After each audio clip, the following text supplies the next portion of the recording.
নমস্কার ই বলছি সোয়ামিঙ্গোটা দেখতন সোয়ামিঙ্গোটা লই ফেলাই এই যে আলু লই ফেলাই দেখতন আলু পিঁয়াজ এবার রান্না করি গুম সোয়ামিঙ্গোটা গরম পানিতে ভিজে দিয়ে রাখি পানি দিয়ে সরাই এর সিবিয়ারে লইর চুলার মধ্যে একদম ফ্রাই প্যান বসাই দিলাম ফ্রাই প্যানের মধ্যে তেল যখন ডালি দিই তেল যখন গরম হয়ে এসছি তখন সুন্দর করে এরে দেখতন তারপর তেল যখন আলুই ন সুন্দর করে দি ফেলে এই যে ওনারা দেখতেন আলুইন সুন্দর করে লই ফেলাই আলুইন দিয়ানোর পরে বেকিং ডালি দিয়ে কিছুক্ষণ পরে লাড়া ছাড়া করিন লাড়া ছাড়া গড়ানোর পরে দেখতেন এই যে তারপর আলুইন যখন আস্তে আস্তে আরও লাড়া ছাড়া করতে করতে মানে আর একটা রান্না করার মধ্যে পুরো দিন জেগে সারাদিন এই লাড়া ছাড়া রান্নাঘরের লাড়াচাড়া শেষ নয় তো আলুইন একটা রং করিবার লাই হলুদ দিয়ে ফেলাইলাম আলুইন বাজিলে ফেলাইলাম একটা মাটির সরার মধ্যে একই তেলের মধ্যে আবার সোয়াবিন গোটন দিয়ে ফেলাইলাম দেখতন সোয়াবিন গোটন আবার লাড়া ছাড়া দিয়ে রে একখানা ফ্রাই প্যান লাড়া ছাড়া করতে একখানা ফ্রাই প্যান দিয়ে উলট ফালট করে ফেলাইলাম উলট ফালট করতে আবার লাড়া ছাড়া মানে লাড়া ছাড়াই করার তাসি এরপর সোয়াবিন গোটন সুন্দর করিয়ে ডালিলে ফেলে এলাম এক পাশে এরপর ফ্রাই প্যান আবার বসে দিয়ে আবার একখানা করে তেল দিলাম উগ্র দেবো সুন্দর সুগুন দিলে একখানা করে জিরা দিলাম সামান্য করিয়ে বেশি উগ্র দেবো জিরা দিলে একখানা স্যান্ট হয় উগ্র দেখিবেন কি যারা রান্না করা হইতে পেঁয়াজ দিয়ে ফেলেলাম পেঁয়াজ কাটে রেখিলাম ওনারা দেখুন সুন্দর করে তারপর পেঁয়াজ বেগিন দি ফেলায় এরপর লাড়া ছাড়া করতে ফ্রাই প্যান দিয়ে রাত দিয়ে আবার লাড়া ছাড়া করিলাম এখানে মানে রেস্টুরেন্টে বাবুর চক্কর এখানে করে এখানে করতাম সাইলাম জেরি আচ্ছা যাই হোক করানোর পরে সুন্দর করে যখন পেঁয়াজ যখন লাল বাদামি হয়ে এসছি তখন আদা কুচি আর একখানে রসুন কুচি দি ফেলাই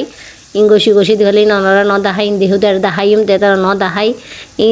দেওয়ানোর পরে সুন্দর করে যখন একটা কেঁচা গন্ধ বেয়া যেবা করলো আবার লাড়া ছাড়া করিলাম লাড়া ছাড়া করানোর পর দেখতেবেন যাই সুন্দর করে ডিব্বার তুন একখানা টক দই দিয়ে ফেলাইলাম টক দই দিয়ে সুন্দর করে ওনারা রান্না করে খাইবেন দেখিবেন যে হত ভালো লাগিব টক দই দিয়ে হতক্ষণ বালা করিয়ে আবার লাড়া ছাড়া করতে দিন যে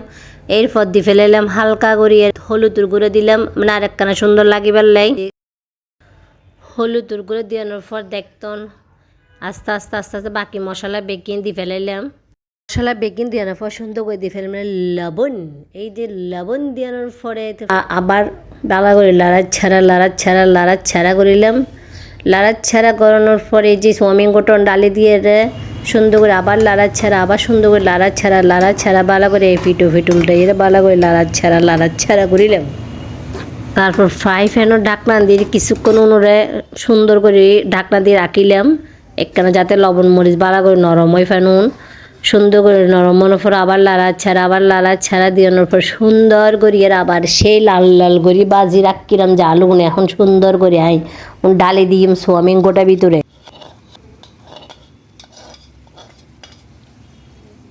যে ডালি দিই